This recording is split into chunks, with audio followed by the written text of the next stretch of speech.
majira ya saa 11 kamili jioni. Ni muda ambao waandishi mtapata dakika 15 za kwanza kuweza kukava hiyo story. Tangazo la pili ni kuhusu siku ya mchezo kwa maana ya kesho pale Benjamin Mkapa. Kwa mujibu wa vikao ambavyo tumefanya na wenzetu wa ulinzi na usalama, lakini pia wamiliki wa uwanja wa Benjamin Mkapa, tumekubaliana mambo yafuatayo. Kwa kuwa mchezo wa kesho hakuna kiingilio, mageti yatafunguliwa saa 4 kamili asubuhi. Mageti yatafunguliwa saa 4 kamili asubuhi. Na mageti yatafungwa saa 8:30 mchana. Yatafunguliwa saa 4 kamili asubuhi na mageti yatafungwa saa 8:30 mchana. Kwa nini mageti yanawahi kufunguliwa na yatafungwa saa 8:30 mchana? Ni kuhakikisha watu wawahi mapema, tuepuke msongamano wakati wa kuingia, na pia tuepuke msongamano wa njia wakati timu zikiwa zinakuja uwanja wa Benjamin Mkapa.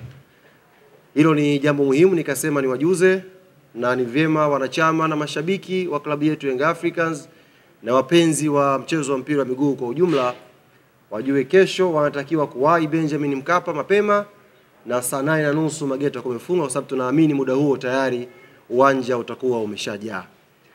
Lakini ndani, ili watu wasiboreke, kutakuwa na burudani mbalimbali.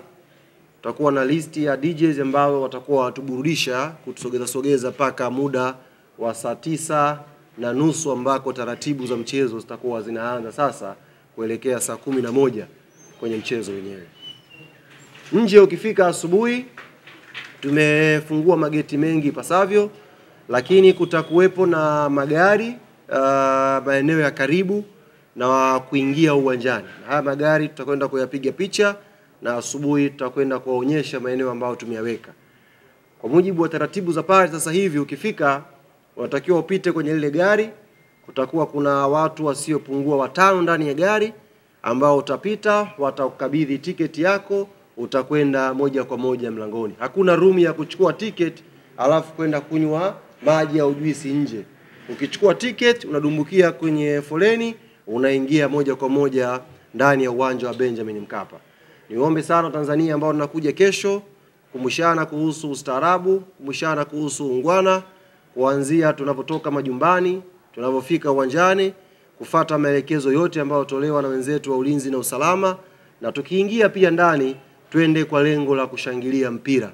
Tusiende kwa malengo ya vurugu, tusiende kwa malengo ya kutaka kuleta hali ambayo hairuhusiwi kwenye mechi hizi za kimashindano ya CAF, lakini pia sio hali za kiungwana kwenye viwanja vya mpira wa miguu. Kwa haya machache, kuna maswali? Kuna maswali kwa upande wa huku Yanga? Karibu. Umesema watu waende kwa lengo la ustaarabu.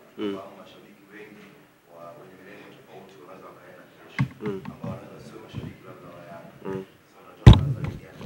Kwa sababu wengine wanaweza kuchafua labda ndani ya kufanya vitendo uwanjani havibebi taswira ya timu yoyote duniani. Vinabeba taswira ya mashabiki wahuni ambao sio wastaarabu. Na sisi Yanga ukiangalia kwenye michezo yetu yote ambayo tumeicheza katika misimu hii ya hivi karibuni, hakuna kitendo cha vurugu uwanjani. Na katika mechi hizo mashabiki wa timu nyingine pia huwa wanaruhusiwa kuingia kwenye michezo yetu. Sisi hatujawahi kumpiga shabiki na hatutampiga shabiki ambaye sio wa Yanga ambaye amekuja kuangalia mpira. Hata Silver Strikers wana mashabiki wao. Kuna Wamalai wanaishi hapa Tanzania, watakuja kuiunga mkono timu yao. Hao pia wanatakiwa wawe wastaarabu. Tuje pale, tufurahie mchezo, na mwisho wa siku atakayekuwa bora atapata matokeo mazuri, tunakwenda nyumbani tukiwa salama. Mpira tunakwenda kushindana kwa dakika 90. Zikiisha dakika 90, kila mmoja anatakiwa akumbuke usalama mwenzake, turudi majumbani tukiwa salama. Swali la pili, hakuna. Niwashukuru sana ndugu zangu waandishi wa habari kwa kuja. Niwatakie pia majukumu mema. Vitambulisho vyenu vitatolewa kesho saa 2 asubuhi hapa makao makuu ya Club Jangwani Dar es Salaam. Asanteni sana.